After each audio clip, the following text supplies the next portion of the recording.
मेरे प्यारे साथियों, स्वागत है आप सभी लोग का आज के हमारे इस क्लास में। और आज का जो ये क्लास है आप लोग के लिए बहुत ही स्पेशल होने वाला है। आप लोग के फर्स्ट चैप्टर के आज मेरे प्यारे साथियों हम लोग 25 प्लस आप लोगों के सब्जेक्टिव क्वेश्चन देखने वाले हैं, जो आपके बोर्ड एग्जाम में अक्सर 2 मार्क्स में आते हैं और आप लोग उनको मतलब पूरा क्वेश्चन का आंसर नहीं लिख पाते हैं, छोड़ देते हैं। इसीलिए मेरे प्यारे साथियों, जो यह आप लोग का सीरीज चल रहा है सब्जेक्टिव क्वेश्चन का, आप लोगों को मिस नहीं करना है। आप लोग के मेरे प्यारे साथियों चैप्टर का जितना भी सब्जेक्टिव क्वेश्चन बनेगा ना, आप लोगों को एकदम सिंपल भाषा में आप लोगों को याद करवाएंगे। और आप लोगों को इसका नोट्स भी बनाना होगा तो आप लोग बना सकते हैं। और आप लोग नोट्स बनाने के साथ आप लोग लिख लिख के जरूर याद करिएगा, आप लोग को और जल्दी याद होगा। तो सारे बच्चे यहाँ से बता देंगे, वीडियो क्वालिटी साउंड प्रॉपर तरीका से आप लोगों को सुनाई दे रहा है, कोई दिक्कत कोई परेशानी नहीं है। और आज का यह क्लास है आप लोग का चैप्टर 1 के लिए है, नेक्स्ट क्लास आप लोग का चैप्टर 2 के लिए आएगा। ऐसे ही हम लोग क्या करेंगे कि मेरे प्यारे साथियों एक क्लास में कम से कम 25 प्लस हम लोग 30 40 50 हम लोग VVI सब्जेक्टिव क्वेश्चन देखेंगे, जिससे आप लोग को याद करने में और ज्यादा आसानी हो जाएगा और आप लोग का जल्दी जल्दी क्या होगा, रिवाइज भी हम लोग का हो जाएगा। सारे बच्चे लोग यहाँ से बता देंगे कि ये सर जी हम लोग रेडी हैं। आज हम लोग चैप्टर 1 के कम से कम 25 क्वेश्चन देखने वाले हैं और आप लोग एकदम रेडी रहेंगे और 25 क्वेश्चन को आज हम लोग को इस क्लास में खत्म कर देना है। चलिएगा मेरे प्यारे बच्चों, यहाँ से हम लोग आगे चलते हैं। तो आप लोग का फर्स्ट क्वेश्चन है, आप लोग देख लीजिएगा, बहुत ही प्यारा सवाल है, आप लोग ध्यान से पढ़िएगा। देखिए लिखा गया है कि आवेश संरक्षण का नियम क्या है, 2 उदाहरण भी दीजिए। यानी बताना है कि आवेश संरक्षण का नियम क्या होता है, इसके 2 एग्जाम्पल आप लोग को दे देना है। तो आवेश संरक्षण क्या होता है कि मेरे प्यारे साथियों, जब भी किसी वस्तु पर कोई आवेश आता है तो वह आवेश हमेशा नियत रहता है। आवेश को न तो हम उत्पन्न कर सकते हैं, उत्पन्न करने का मतलब है ना कि हम लोग अपने से सेल्फ क्रिएट नहीं कर सकते हैं। हम लोग क्या कर सकते हैं ना कि बस आपस में लेन देन कर सकते हैं, लेकिन हम लोग खुद क्रिएट नहीं कर सकते हैं। वही लिखा गया है कि किसी वस्तु का जो कुल आवेश होता है वह हमेशा नियत रहता है बाबू लोग। अर्थात हम लोग आवेश को न तो उत्पन्न कर सकते हैं और न ही हम लोग नष्ट कर सकते हैं। केवल आप लोग का एक वस्तु से दूसरे वस्तु में स्थानांतरित किया जा सकता है। समझ गए? आवेश को हम लोग उत्पन्न नहीं कर सकते हैं, लेकिन एक वस्तु से दूसरे वस्तु में हम लोग खाली लेन देन ट्रांसफर ही हम लोग कर सकते हैं। और यही आप लोग का आवेश संरक्षण का नियम होता है। 2 उदाहरण का बात करें तो 2 उदाहरण में आप लोग का हो जाएगा आयनीकरण क्रिया और दूसरा का हो जाएगा नाभिकीय विखंडन। नाभिकीय विखंडन में जो आवेश का मतलब ट्रांसफर होता है टोटल नियत रहता है, और आयनीकरण क्रिया में, ठीक है ना, जैसे हम लोग का NaCl हो गया, तो NaCl हो गया और NaCl में देखिएगा Na प्लस में टूटेगा और Cl माइनस में, ताकि टोटल चार्ज कितना हो जाएगा, 0 हो जाएगा। तो आयनीकरण क्रिया हो जाएगा और एगो नाभिकीय विखंडन हम लोग का हो जाएगा। अगला प्रश्न आप लोग का मेरे प्यारे साथी, पहला तो हो गया ना, दूसरा का प्रश्न आइएगा, बोला गया है कि आवेशन का कारण क्या है। जैसे मेरे प्यारे बच्चों बताना है कि आवेश मतलब कोई भी वस्तु आवेशित होता है तो उसी को बोलते हैं आवेशन। तो आवेशन बताना है ना कि इसका मेन रीजन क्या होता है, आवेश उत्पन्न होने का मेन रीजन क्या है। तो उत्तर में आप लोगों को लिखा गया है कि एक वस्तु से दूसरे वस्तु पर इलेक्ट्रॉनों का जो स्थानांतरण होता है, जो ट्रांसफर होता है, तो आवेशित होने का मुख्य कारण है।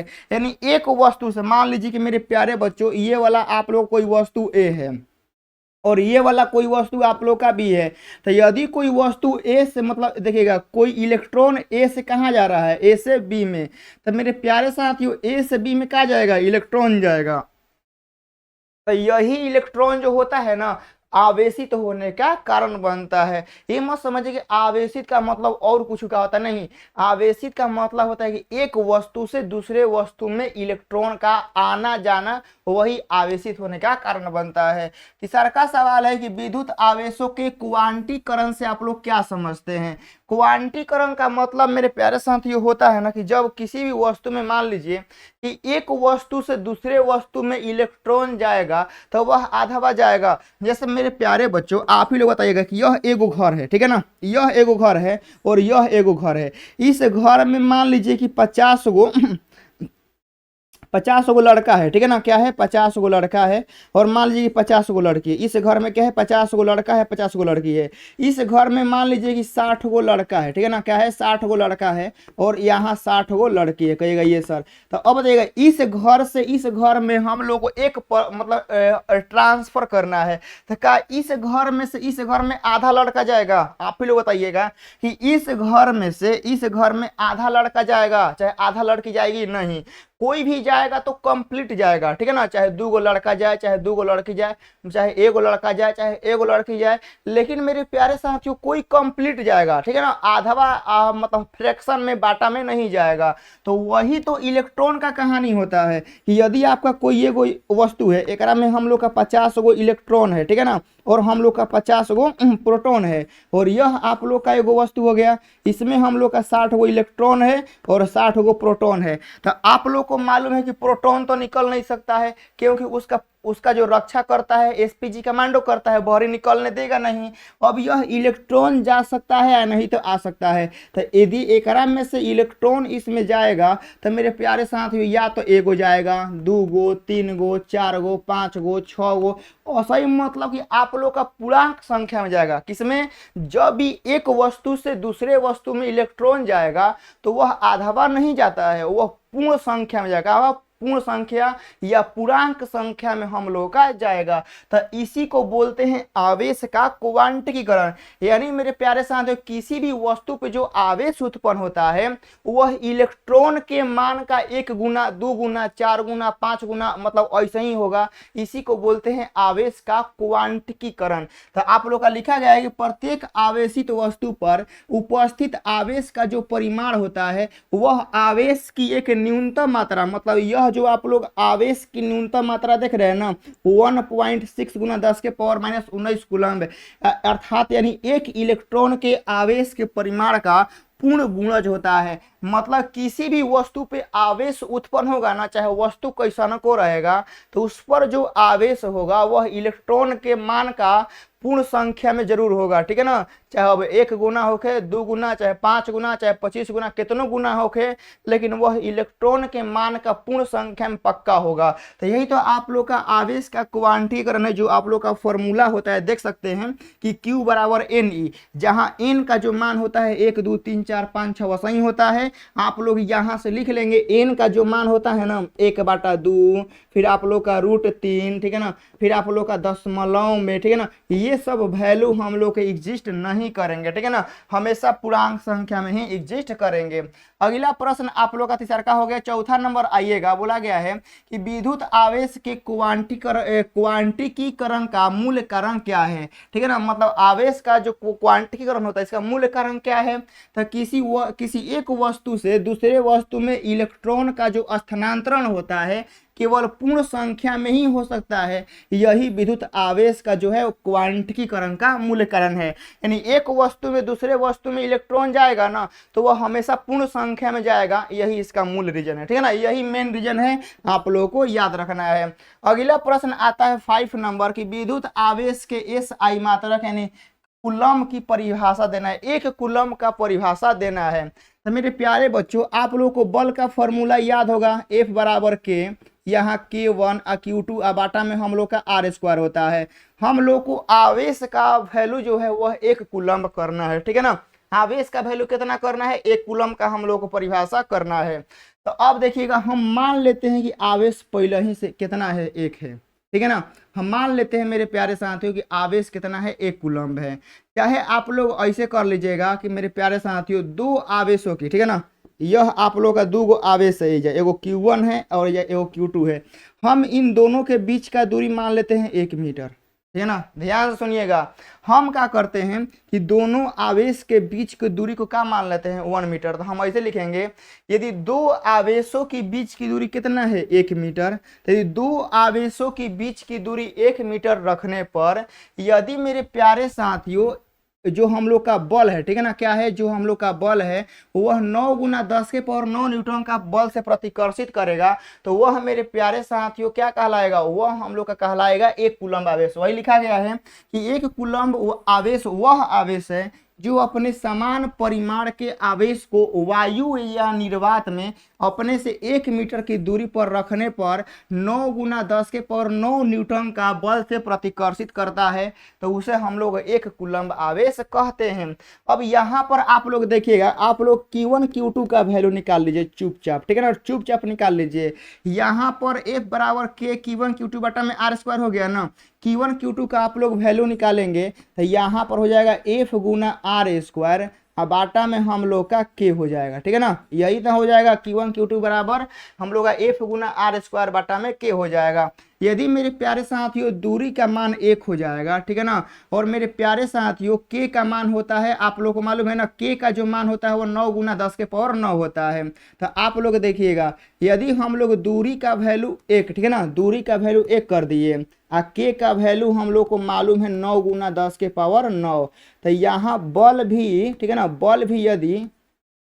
बल यदि 9 × 10⁻9 का लगेगा तो ये वाला और ये वाला कटेगा, तो Q1 Q2 का मान कितना आ जाएगा, 1 आ जाएगा। तो वही बोला गया है कि दो आवेशों के बीच की दूरी 1 मीटर रखने पर यदि दोनों आवेशों के बीच में 9 × 10⁻9 न्यूटन का बल लगता है तो उसे हम लोग 1 कूलम्ब आवेश कह सकते हैं। यहाँ पर आएगा 6 नंबर प्रश्न है कि 1 कूलम्ब आवेश कितने इलेक्ट्रॉन के बराबर होता है। तो अब देखिएगा, यहाँ से हम लोग को फॉर्मूला मालूम है कि Q बराबर N ही होता है ना, और N बराबर हम लोग का फॉर्मूला हो जाएगा Q/E हो जाएगा। अब यहाँ पर देखिएगा N बराबर Q का वैल्यू हम लोग का यहाँ पर 1 हो जाएगा, इलेक्ट्रॉन का वैल्यू होता है 1.6 × 10⁻⁻19 हो जाएगा। यदि हम एक के डिवाइड करेंगे ना तो 6.25 और गुना 10 के पावर आप लोग का 18 इलेक्ट्रॉन आप लोग का हो जाएगा। तो 1 कूलम्ब आवेश में इतना आप लोग का इलेक्ट्रॉन होता है, आप लोग को याद रखना। इसे आप लोग कई बार हम 1 नंबरिया में करा चुके हैं। अब यहाँ पर आइएगा 7 नंबर सवाल है कि विद्युत आवेश के 2 मूल गुण को लिखे। जैसे आवेश का मेरे प्यारे साथियों 2 गुण नहीं, आप लोग को हम 4-5 गुण लिखवा। जैसे आवेश हम लोग का धनात्मक और निगेटिव, मतलब हम लोग का पॉजिटिव निगेटिव दोनों होता है। उसके बाद मेरे प्यारे साथियों आवेशों के बीच जो बल लगता है वह आकर्षण प्रतिकर्षण दोनों लगता है, क्योंकि प्लस प्लस रहेगा तो प्रतिकर्षण होगा और प्लस माइनस होगा तो आकर्षण बल लगेगा। 2 हो गया। तीसरा नंबर आवेश संरक्षित होते हैं। चौथा आवेश क्वांटीकृत होते हैं। तो ये आप लोगों को 4-5 को याद रखना है। बाकी 2 यहाँ पर लिखे हैं कि आवेश आप लोगों का संरक्षित होता है, ठीक है ना, आवेश संरक्षित होता है। और दूसरा में आप लोगों का आवेश क्वांटीकृत होता है। तो 2 आप लोगों को लिख दिए हैं, बाकी 4-5 आप लोगों के लिए लिखवाए हैं। अब यहाँ पर आइएगा 8 नंबर, कूलम्ब के नियम को लिखिए अथवा मेरे प्यारे साथियों बताना है कूलम्ब सूत्र क्या है। तो देखिए कूलम्ब एगो वैज्ञानिक का नाम था। वह 2 स्थिर बिंदु के बीच कार्य करने वाले एगो बल के संबंध में एगो नियम दिए, जिसे हम लोग कूलम्ब का नियम कहते हैं। यदि अब पूछेगा ना कि कूलम्ब के नियम से सूत्र को स्थापित करें ना, तब आप लोगों को सूत्र लिखना होगा। चाहे आप लोग इसी में क्या कर सकते हैं कि आप लोग को और अच्छा से लिखना है तो आप लोग यहाँ से अथवा करके यहाँ पर फिगर बना के साइड में आप लोगों को लिख देना है कि यहिजा एगो आवेश Q1 है और यहिजा आवेश एगो Q2 है और इन दोनों के बीच का दूरी R है। तो कूलम्ब का नियम आप लोग यहाँ से लिख सकते हैं कि जो इनके बीच बल लगता है, ठीक है ना, 2 आवेशों को R दूरी पर रखने पर यदि जो इनके बीच बल लगता है वह बल इन दोनों आवेशों के गुणनफल के समानुपाती होता है, Q1 Q2 को हो जाएगा। और उसके बाद आप लोग का जो बल लगता है इनके बीच के दूरी के वर्ग के क्या होता है, व्युत्क्रमानुपाती होता है। तो यह आप लोग का यहाँ से हो जाएगा। दोनों को मिला के आप लोग लिख देंगे तो यहाँ Q1 यहाँ Q2 बाटा में R हो जाएगा। और उसके बाद आप लोग का जब बराबर आएगा तो यहाँ K और यहाँ Q1 Q2 बाटा में आप लोग का R² हो जाएगा। तो यह भी आप लोग का कूलम्ब नियम से आप लोग मतलब अथवा में लेके आप लोग यह परिभाषा आप लोग यह रिलेशन लिख सकते हैं। यहाँ पर आइएगा 9 नंबर, कूलम्ब के नियम की क्या सीमाएं हैं, ठीक है ना। ऐसे मेरे प्यारे साथियों कूलम्ब का नियम लगता है तो इसका कोई लिमिट होता है। क्या होता है, लिमिट होता है कि कूलम्ब का नियम कब लगेगा। तो कूलम्ब का नियम जो होता है ना मेरे प्यारे बच्चों, कूलम्ब के नियम में जो आवेश होना चाहिए वह स्थिर होना चाहिए। स्थिर का मतलब है कि उसमें कोनो भी प्रकार का मूवमेंट, उसमें कोनो भी प्रकार का गति नहीं होना चाहिए। एकदम उसमें जो मेरे प्यारे साथियों चाल है वह 0 होना चाहिए। वही लिखा गया है कूलम्ब का जो नियम है 2 स्थिर आवेशों के लिए सत्य है, मतलब आवेश एकदम आराम से चुपचाप बैठल रहे के चाहिए, मतलब कोनो भी प्रकार के आप लोग को मूवमेंट देखने को नहीं मिलना चाहिए, एकदम चुपचाप बैठा है। उसके बाद दो आवेशों के बीच की दूरी जो है वह 10 के पावर माइनस 15 मीटर के लिए क्या है, सत्य नहीं है। मतलब दो आवेशों की जो बीच की दूरी है ना 10 के पावर माइनस 15 से कम नहीं होनी चाहिए, ठीक है ना। मतलब दो आवेशों को नजदीक रखिए, लेकिन अब इतना भी नजदीक मत रख दीजिए कि मेरे प्यारे साथियों सिस्टम में काम करना बंद कर दे। तो 10 के पावर माइनस 15 मीटर से कम नहीं होनी चाहिए। उसके बाद आप लोग आइएगा 10 नंबर सवाल है, किसी माध्यम के परावैद्युतांक का परिभाषा आप लोगों को देना है। देखिए किसी भी माध्यम का जो परावैद्युतांक होता है ना एप्सिलॉन आर होता है, और एप्सिलॉन आर का फॉर्मूला होता है आप लोगों का कि एफ निर्वात, ठीक है ना, एफ निर्वात, और यहाँ से आप लोग का क्या हो जाएगा, एफ माध्यम हम लोगों का हो जाएगा। तो आप लोगों को यहाँ से किसी भी माध्यम की विद्युतशीलता या परावैद्युतांक का परिभाषा कैसे देना है कि दो आवेशों को निर्वात में रखने पर उनके बीच लगने वाला बल तथा उन्हीं आवेशों को एक माध्यम में रखने पर, ठीक है ना, माध्यम में रखने पर लगने वाले बलों का जो अनुपात होता है उसी को हम लोग उस माध्यम का परावैद्युतांक कहते हैं, ठीक है ना। चाहे शॉर्ट में ऐसे भी लिख सकते हैं कि निर्वात तथा माध्यम में लगने वाले बलों के अनुपात को उस माध्यम का परावैद्युतांक कहते हैं, ठीक है ना। सिंपल सा बात है कि निर्वात में लगने वाले बल तथा माध्यम में लगने वाले बलों के रेशियो को यानी अनुपात को क्या कहते हैं, माध्यम का परावैद्युतांक कहते हैं। वही लिखा गया है कि निर्वात में लगने वाला बल तथा किसी माध्यम में लगने वाले मध्य बल के अनुपात को उस माध्यम का परावैद्युतांक कहते हैं। सिंपल कहानी है। यहाँ 11 नंबर, आवेश का रेखीय घनत्व क्या है, इसका एसआई मात्रक बताना है। देखिए रेखा मतलब क्या होता है, जैसे आप लोग मैथ में पढ़े हैं ना, रेखा मतलब क्या होता है, कोनो क्षेत्रफल होता है, आयतन होता है, क्या होता है, रेखा मतलब एगो लाइन होता है, एगो लाइन एगो छड़ी, ठीक है ना, एगो लाइन में। तो आप लोग को याद रखना है कि आवेश का रेखीय घनत्व का मतलब होता है ना कि एकांक लंबाई में जितना आवेश आप लोग रख सकते हैं वही होता है आवेश का रेखीय घनत्व। जैसे आप लोग का यह है वो लंबाई हो गई, इस लंबाई पे आप लोग का आवेश है, ठीक है ना, क्या है, इस लंबाई पर आप लोग का आवेश है। फॉर्मूला आप लोग का जो सूत्र होता है ना प्यारे बच्चों, वो हम लोग का लेमडा बराबर आप लोग का क्यू अपॉन का एल होता है, ठीक है, लेमडा बराबर क्यू अपॉन एल होता है। तो आप लोग का यहाँ पर लिखना है कि एकांक लंबाई पर, लंबाई का मान 1 होने पर, ठीक है ना, एकांक लंबाई पर जितना आवेश होगा वही कहलाएगा आवेश का रेखीय घनत्व, ठीक है ना।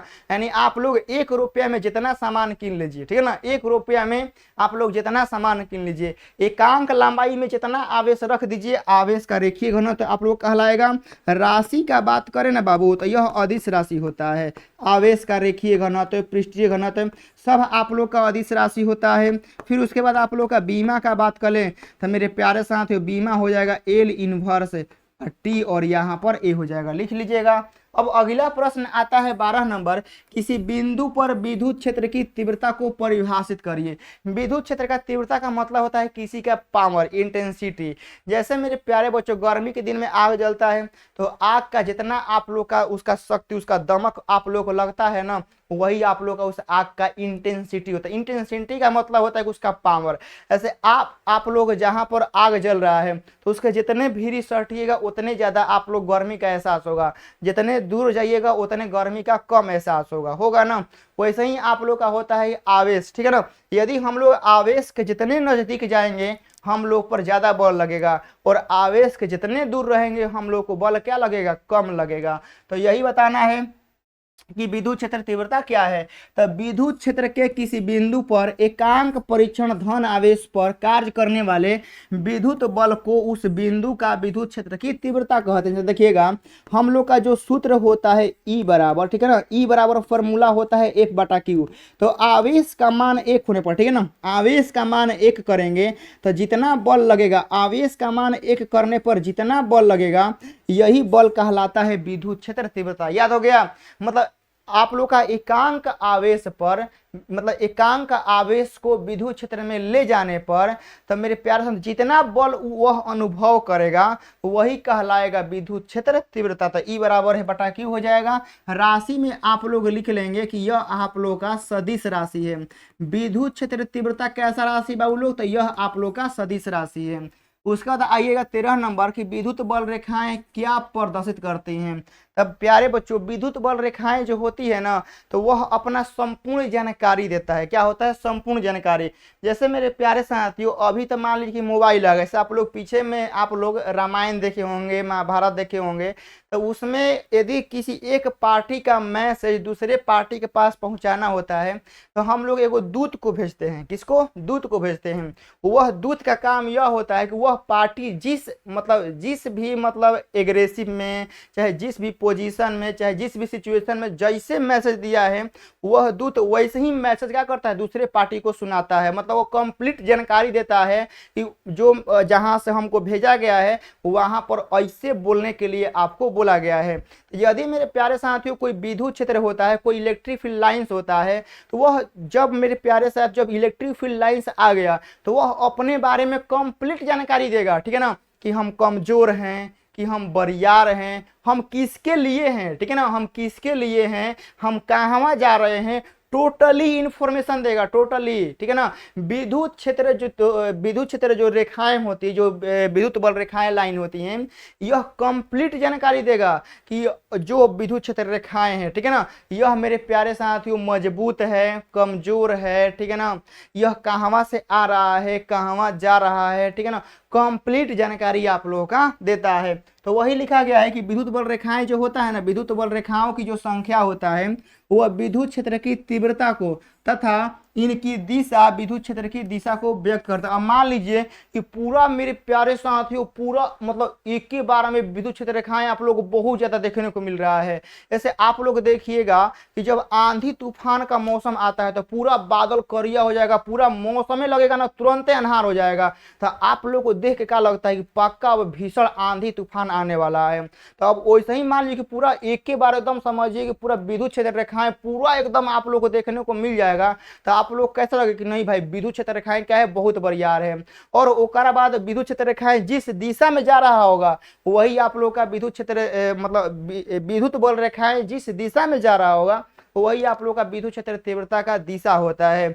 जितने क्लोज होगा ना उतने उसका पावर क्या होगा, ज्यादा होगा। तो विद्युत क्षेत्र रेखाएं सब कुछ जानकारी देता है, अपने दिशा का, अपने पावर का, परिमाण का, मतलब सब चीज अपने बारे में इंफॉर्मेशन आप लोगों को देता है। तो यह आप लोग का हो गया। 14 नंबर आइएगा, बोला गया है कि विद्युत द्विध्रुव से आप लोग क्या समझते हैं। विद्युत द्विध्रुव का मतलब होता है, देखिए नाम में द्विध्रुव, द्वि मतलब दो और ध्रुव मतलब समझिए प्लस माइनस, चाहे आप लोग इतना समझिए ध्रुव मतलब कोनो रहेगा छोटा छोटा आवेश, द्विध्रुव मतलब का दो गो आवेश रहेगा लेकिन समान परिमाण का रहेगा और विपरीत नेचर का रहेगा। ठीक है ना? द्विध्रुव मतलब याद रखिएगा कि समान परिमाण लेकिन चार्ज अलग अलग रहेगा। ठीक है ना? कितना भी आवेश आप लोग रख सकते हैं। जैसे द्विध्रुव में आप लोग को यहाँ पर प्लस क्यू रखिएगा तो फिर यहाँ पर माइनस क्यू रखना होगा। ठीक है ना? इनके बीच का दूरी आप लोग को आर करना होगा। मतलब आप लोग आवेश कुछ रख सकते हैं। यहाँ पर मेरे प्यारे बच्चों यदि हम प्लस का 2Q रखते हैं तो यहाँ पर हमको माइनस का 2Q रखना पड़ेगा। यदि हम यहाँ पर 5Q रखते हैं माइनस का तो यहाँ पर हमको क्या करना होगा, प्लस का 5Q रखना होगा। मतलब दो गो आवेश तो लेंगे लेकिन वह परिमाण में सेम रहेगा लेकिन चिन्ह में अलग अलग लेना पड़ेगा। वही आप लोगों का विद्युत द्विध्रुव होता है। समान परिमाण तथा विपरीत प्रकृति के दो विद्युत आवेशों को परस्पर अल्पांश, अल्पांश मतलब होता है कि ज्यादा दूरी पर नहीं, बहुत कम दूरी पर रखने पर एगो हम लोग का सिस्टम बन जाएगा, उसे ही विद्युत द्विध्रुव हम लोग कहते हैं। अब अगला प्रश्न आइएगा, 15 नंबर सवाल है कि विद्युत द्विध्रुव आघूर्ण को परिभाषित करिए।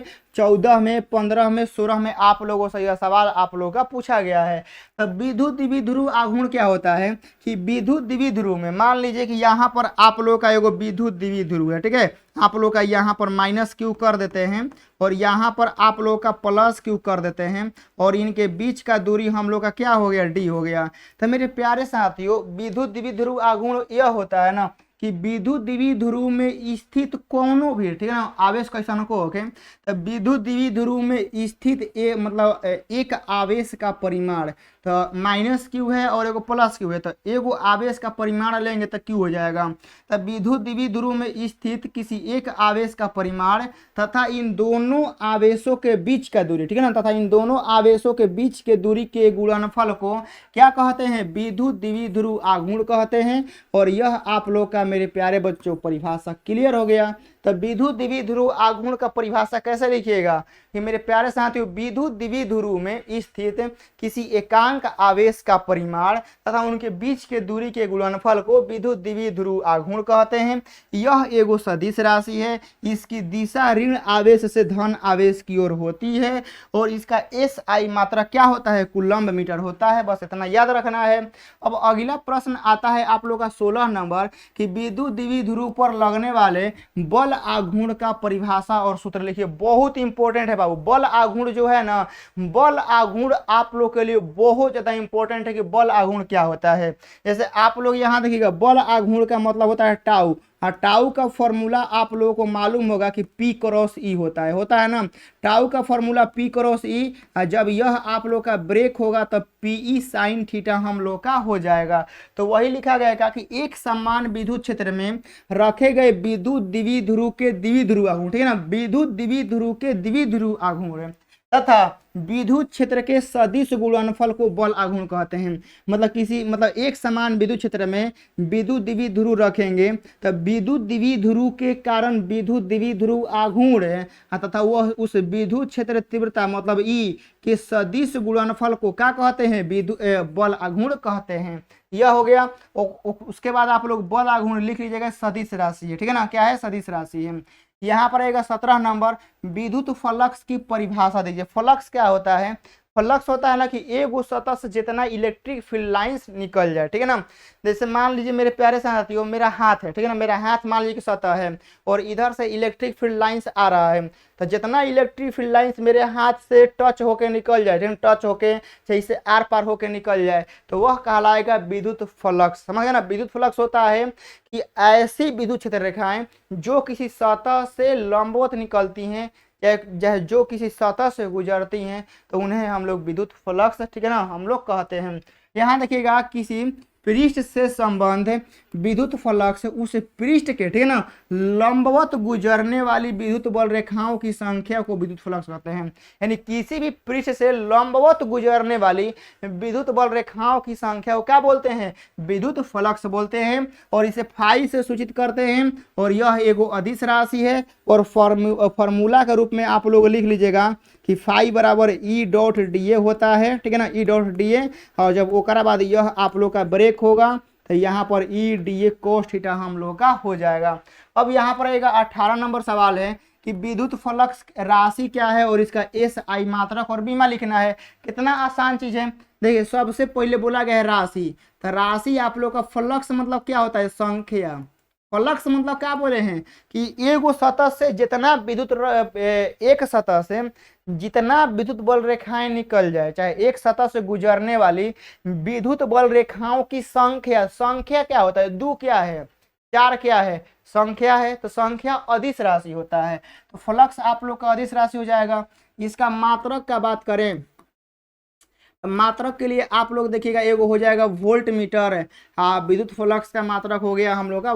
बाकी हम लोग का वेबर मत लिखिएगा, वेबर चुंबकीय फ्लक्स का होता है, विद्युतीय फ्लक्स का नहीं होता है। अब यहाँ से फॉर्मूला का बात करें तो फाई बराबर हम लोग का E डॉट का DA होता है और E का फॉर्मूला आप लोग का F/Q और यहाँ पर हम लोग का DA हो गया। अब यहाँ पर देखिएगा, F का जो बीमा है वह आप लोग का ML/T हो जाएगा। आवेश का बीमा यहाँ पर AT हो गया और एरिया का जो बीमा है वह आप लोग का L² हो जाएगा। तो अब यहाँ देखिएगा M हो जाएगा, यहाँ L के पावर 3 हो जाएगा, फिर T के पावर -3 हो जाएगा और A के पावर -1 हो जाएगा। यह आप लोग का बीमा हो गया। अब अगला बार आइएगा 19 नंबर, विद्युत फ्लक्स क्या है और इसका SI मात्रक निकालना है। तो ये तो बाबू सवाल लगता है हो गया है, किसी पृष्ठ से संबंध विद्युत फ्लक्स उस पृष्ठ के लंबवत गुजरने वाली विद्युत बल रेखाओं की संख्या को, ठीक है ना, number of electric field lines, उसे हम लोग कहते हैं विद्युत फ्लक्स। यह अदिश राशि है और इसका SI मात्रक वोल्ट मीटर, ठीक है ना, वोल्ट मीटर हम लोग का होता है। और यह आप लोग का 2019 का पूछा हुआ सवाल है। अब यहाँ आइएगा 20 नंबर, एक गाउसियस पृष्ठ के अंदर इतना आवेश रखा गया है, तो बताना है कि पृष्ठ से निर्गत कुल फ्लक्स कितना होगा। जैसे आप लोग देखिएगा कि यह मेरे प्यारे साथियों कौन गाउसियस पृष्ठ है और एकरा अंदर जो आवेश दिया गया है वह आप लोग का 3Q है फिर उसके बाद आप लोग का माइनस का 2q है और यहाँ पर आप लोग का q है और यह आपका गाउसियस पृष्ठ हो गया और इसके अंदर इतना आवेश रखा गया है। तो इतना आवेश रखने से बताना है कि फ्लक्स कितना होगा। तो फाई बराबर क्या होता है कि टोटल अंदर का क्यू इन मतलब क्या होता है टोटल अंदर का आवेश बाटा में हम लोग का एप्सिलॉन नॉट हो जाएगा।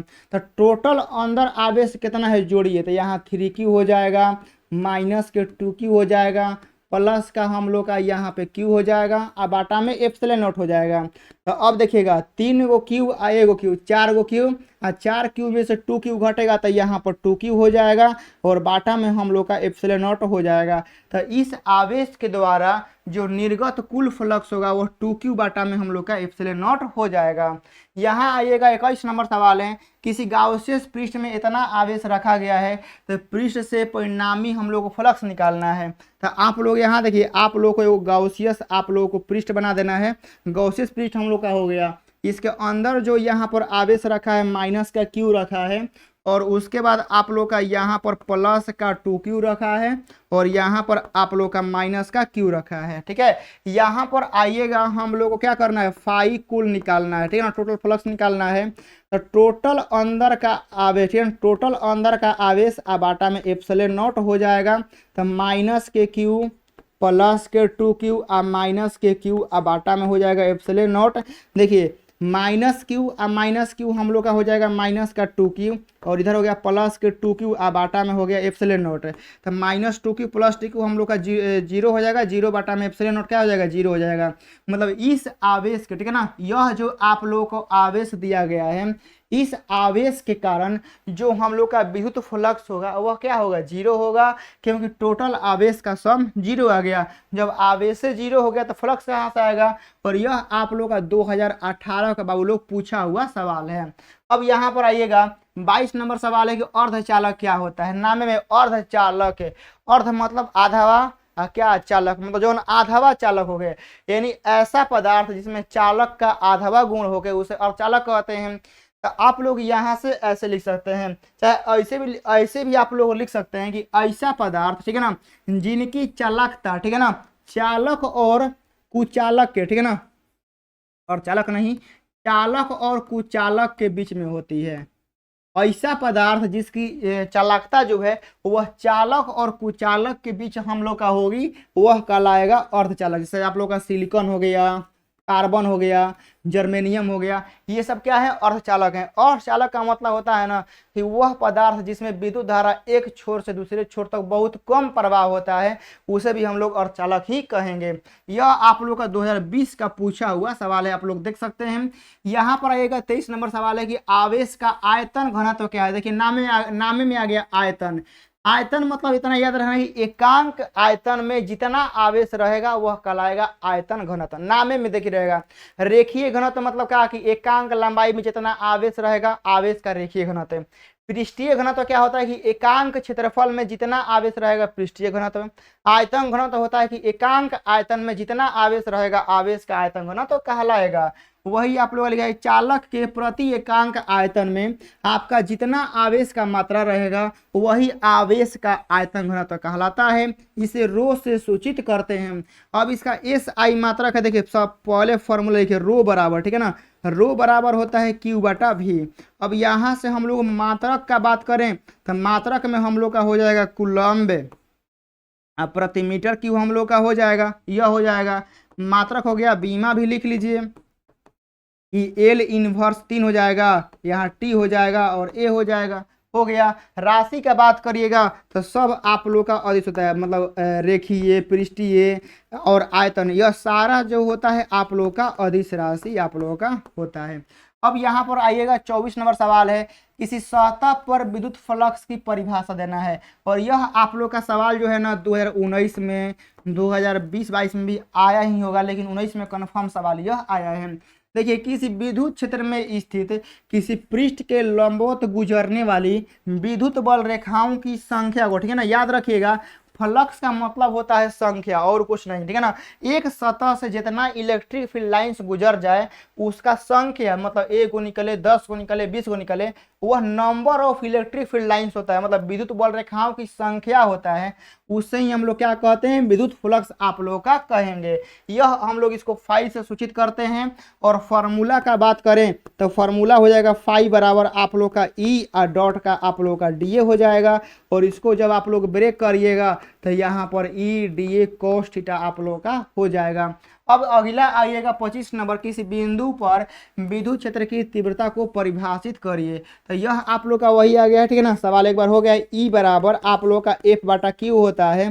तो एकांक आवेश पर, ठीक है ना, आवेश का मान 1 करने से जितना बल लगेगा, ठीक है ना, आवेश का मान 1 करने से जितना बल लगेगा यही बल क्या कहलाता है, विद्युत क्षेत्र तीव्रता आप लोग कहलाएगा। इसे हम लोग ई से, ठीक है ना, ई से सूचित करते हैं। और यह एगो आप लोग का सदिश राशि होता है। यह हो गया। तो मेरे प्यारे बच्चों, आज के सेशन में आप लोग का 25 गो सवाल करा दिए हैं। और इस 25 के 25 सवाल को आप लोग याद रखिएगा, ताकि आप लोग कोई भी दिक्कत, कोई परेशानी ना हो।